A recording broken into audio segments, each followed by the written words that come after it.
क्या रामायण महाभारत पढ़ के कोई धनवान हो सकता है? ये एमबीए कॉलेजेस से नहीं मिला, मुझे मेडिकल कॉलेज से नहीं मिला, रामायण से मिला है, महाभारत से मिला है, वेदों से मिला है, पुराणों से मिला है। लेकिन जब मैंने रामायण महाभारत वेद पुराण पढ़ा तो मैंने देखा कि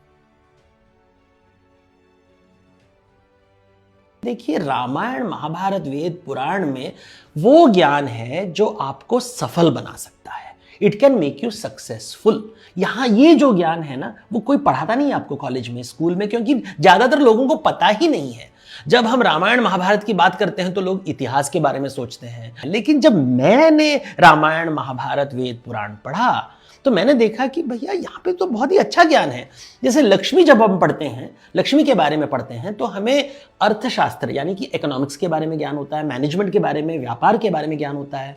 अगर आप दुर्गा के बारे में पढ़ो, दुर्गा दुर्ग शब्द से आता है, दुर्ग मतलब फोर्ट, तो वहां से हमें धर्मशास्त्र के बारे में पता चलता है, नीति शास्त्र के बारे में पता चलता है, राजनीति के बारे में सब समझ आती है।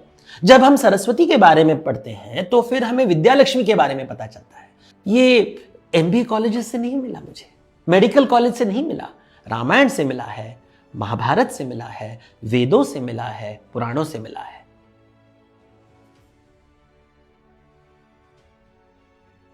ऋग्वेद में आप देवताओं का आवाहन करते हैं, ये तो सब सुनते हैं ना, जितना भी ऋग के मंत्र है, ऋग्वेद के मंत्र हैं, वहां पे लोग पढ़ते हैं ये देवता आइए आइए, लेकिन देवताओं को बुलाते क्यों हैं? वो तो दृष्टि हुआ। अभी दिव्य दृष्टि क्या है इसका मतलब है कि देवताओं को भूख लगती है, क्योंकि हम आवाहन कर रहे हैं ताकि हम उन्हें कुछ खाना दें, उन्हें भोग चढ़ाए। तो देवताओं को भूख लगता है, पेड़ को भूख लगता है, जो भी जीवित प्राणी है उसे भूख लगता है। और जो देवताओं को क्यों बुला रहा है? क्योंकि उसे भी भूख लगी है, वो देवताओं से कुछ चाहता है। हम मंदिर जाते हैं क्योंकि हम कुछ चाहते हैं, इसे हम भूख कहते हैं। जहां भूख होता है वहीं पे बाजार होता है, मार्केट होता है, और मार्केट में व्यापार होता है, लेन देन की बातें होती है, इससे वृद्धि होती है, इसी से लक्ष्मी का घर में आगमन होता है। तो भूख का ज्ञान अगर होगा तभी आप जिंदगी में सफलता प्राप्त कर सकते हो। यह ऋग्वेद में ज्ञान मिलता है।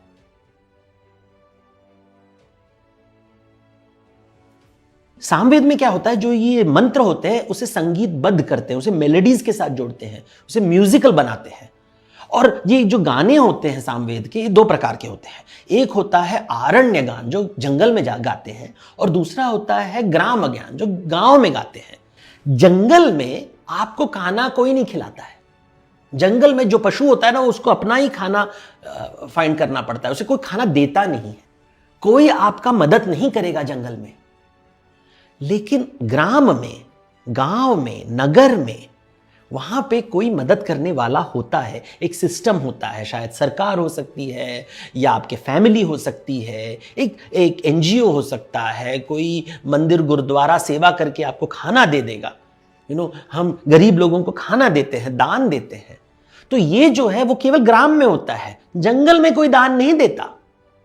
तो मतलब प्रकृति और संस्कृति का एक विभाजन मुझे सामवेद में समझ में आया।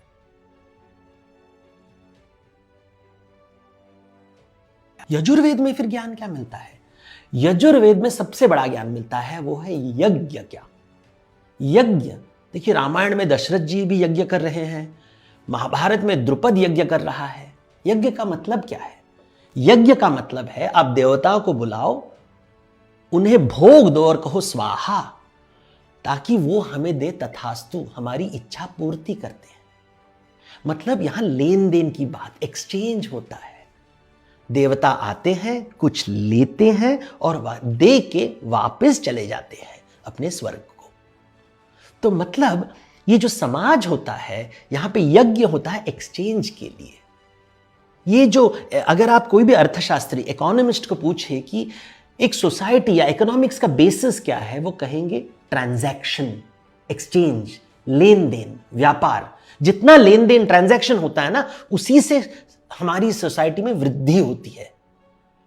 तो यज्ञ का मतलब क्या है? कुछ पाने के लिए पहले कुछ देना पड़ता है। मतलब हमारा एक संकल्प होता है कि मुझे सक्सेसफुल होना है, लाइफ में सक्सेसफुल होना है। तो सक्सेसफुल अगर तुम्हें चाहिए तो तुम समाज को दोगे क्या ताकि आपकी सक्सेस हो? और वही दोना है जो देवता को चाहिए। देवता मतलब कस्टमर।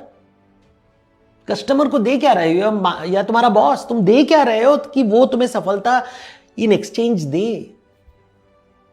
उनकी भूख क्या है, समाज का भूख क्या है? अगर तुम भूख नहीं समझोगे, जिसको इंग्लिश में हम बोलेंगे डिमांड, नीड, डिमांड, वांट्स, ये अंग्रेजी शब्द अच्छे हैं, हिंदी शब्द सिंपल है, भूख। अगर आप भूख नहीं मिटाओगे तो सफलता प्राप्त नहीं कर पाओगे। कौन सी भूख से मिटा रहे हो आप?